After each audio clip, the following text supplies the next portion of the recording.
we see that the preparations are well in hand for these elections.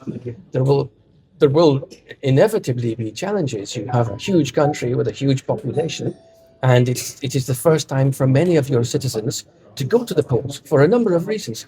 So there is a job now of civic voter education that has to be completed, and that will imply popular debate, it will imply the government, it will imply the election commission going and telling your ordinary voters what it means to take part in an election, and perhaps with a little bit more complexity, what the referendum means, what it implies, because that will be a very exciting moment for this country. But we see these preparations well in hand. We see that there is a very significant consideration of the logistical challenges, also of potential security challenges. And what we are discussing with all of the Bangladeshi stakeholders involved in this vote is how do you mitigate the risks and how do you ensure that the elections are smooth and participatory. That's what we want to see. I think I mentioned the challenge will be that you have a generation of citizens who did not take part in previous polls,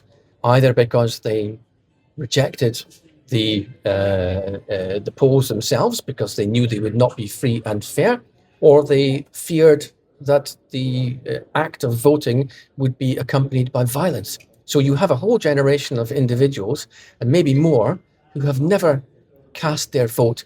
That will be a challenge because people need to understand what they're doing.